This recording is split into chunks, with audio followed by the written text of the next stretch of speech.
E hoje é dia de rubrica de tecnologia, hoje no Finanças Pessoais com o Nuno Ribeiro. Nuno Ribeiro, muito obrigada por estares aqui.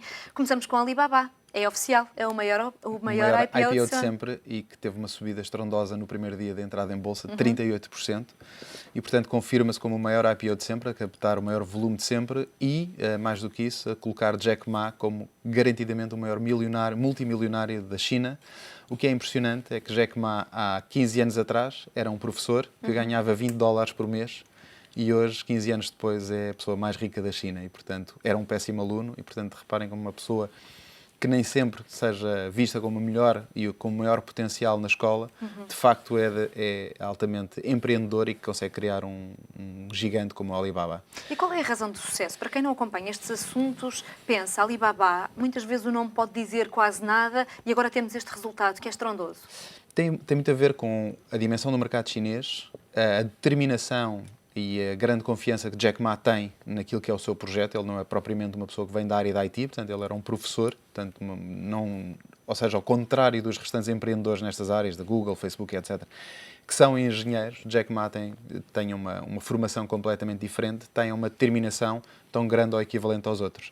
E, portanto, isso coloca-o, neste momento, em pé de igualdade, quase como as grandes empresas americanas, e, portanto, pode ser um gigante chinês a entrar neste mercado. Mais do que isso, consegue uma capitalização bolsista superior àquilo que tem a Amazon, e, portanto, na área do retalho. Apesar de terem posicionamentos diferentes e abordagens diferentes ao mercado, é, de facto, um grande caso de sucesso. Vamos ver como é que o Alibaba vai evoluir e como é que Jack Ma se vai comportar à frente da organização. E agora a Microsoft, que continua as compras, desta vez compra uma empresa de videojogos sueca, a Mojang, que tem um jogo que é o Minecraft. Qual é a estratégia? Ainda é difícil perceber, ou seja, o Satya Nadella definiu como dois pilares estratégicos para a Microsoft, o mobile e a cloud. Quero acreditar que isto encaixa mais no mobile, ou seja, o Minecraft está disponível também em mobile, na PlayStation, na Xbox, etc. E, portanto, o valor foi enorme, foi 2,5 mil milhões de dólares por esta empresa, que já liberta dinheiro, ou seja, liberta cerca de 100 milhões de dólares no último ano fiscal, de 2013. Mas acho que é curto, ou seja, Satya Nadella tem que explicar ou tem que mostrar, certamente há alguma razão para esta compra, mas tem que estar incluída numa estratégia ou no portal da Microsoft ou na lógica daquilo que é a estratégia de desenvolvimento mobile, ou não chega apenas só a compra do videojogo. E que o mercado ainda não percebeu? Eu acho que o mercado ficou atónito com qual é o objetivo da Microsoft com esta compra. A compra de uma audiência jovem, uma grande audiência jovem, efetivamente, cerca de 100 milhões de jogadores.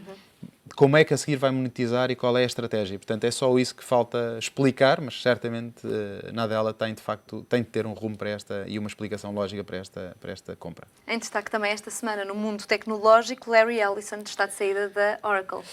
Não está de saída, deixou o lugar de CEO. E colocou-se como presidente e CTO da empresa. Uma mudança. E colocou 2 CEOs. E, portanto, fez uma espécie de sanduíche de CEOs. Que serve para? É difícil perceber, ou seja, Larry Ellison é o fundador da empresa. O argumento é que alguns acionistas pressionavam Larry Ellison para se retirar, porque Larry Ellison fez cerca de 70 anos de idade. Mas eu acho que a explicação. Pode estar aqui a explicação, mas eu acho que tudo vai continuar na mesma. E o que ele fez foi uma sanduíche de CEOs, porque ele está no topo e depois está por baixo como diretor de tecnologia numa empresa tecnológica. E, portanto, mas continua a ser o cérebro. Eu acho que ele continua a ser o cérebro e, se calhar, a grande parte operacional ainda da empresa.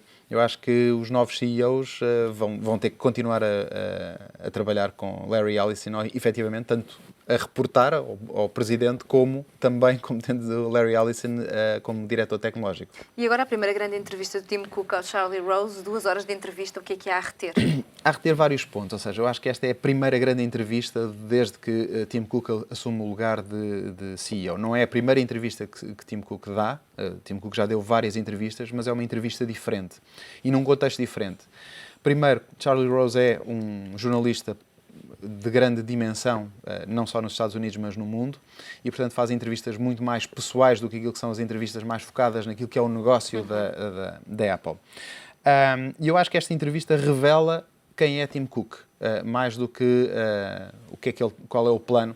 Mostra que Tim Cook é, ao contrário do que muitos analistas pensavam, um tipo muito focado na parte operacional e na logística.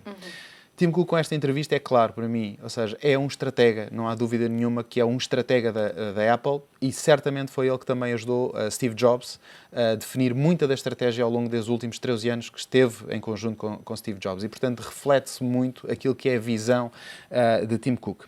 E que não foi uma solução só de recurso. Não foi uma solução de recurso, foi a escolha de Steve Jobs. E Steve Jobs escolheu Tim Cook foi porque reconheceu ao longo dos anos que trabalharam em conjunto que era de facto uma pessoa altamente qualificada. Há algumas mudanças que Tim Cook, e ele próprio diz que não é uma cópia de Steve Jobs, não quer ser uma cópia de Steve Jobs, quer ser fiel a si próprio. E, portanto, o que ele diz que há de diferente é uma cultura mais aberta, ou seja, Tim Cook é mais aberto do que Steve Jobs. Há uma mudança também, mas eu acho que é sinal dos tempos, ou seja, Tim Cook foi buscar pessoas, vários talentos de várias indústrias, de várias áreas, e, portanto, gera uma equipa de talentos, é essa a visão dele. Steve Jobs tinha uma visão muito mais unificadora em si próprio, e era ele que distribuía jogo com os restantes elementos da equipa. Aqui Tim Cook mostra que está aberto às soluções propostas pelos restantes elementos. Mais do que isso, diz uma coisa muito importante para a organização e para fora, para o mercado, para nós entendermos melhor a Apple, desta nova Apple, o novo capítulo, como ele chama, é que todos eles têm que confiar em todos, ou seja, todos eles estão amarrados, ou seja, aquilo é de facto uma equipa muito coesa, em que cada um tem que confiar naquilo que é a visão estratégica na área do hardware ou no software, todos eles têm que fechar uma equipa em conjunto. Para além disso, há uma coisa que ele diz, e é uma mensagem ao mercado, que é, não há várias empresas dentro da Apple, ao contrário, por exemplo, de uma Microsoft que tem vários P&Ls, como ele diz, ou seja, tem várias demonstrações de resultados e várias empresas lá dentro. A Apple tem um único, exclusivo P&L, portanto, única demonstração de resultados. Muito bem, aqui fica. Até para a próxima semana. Até para a semana. Esta rubrica de tecnologia fica por aqui também, o Finanças Pessoais.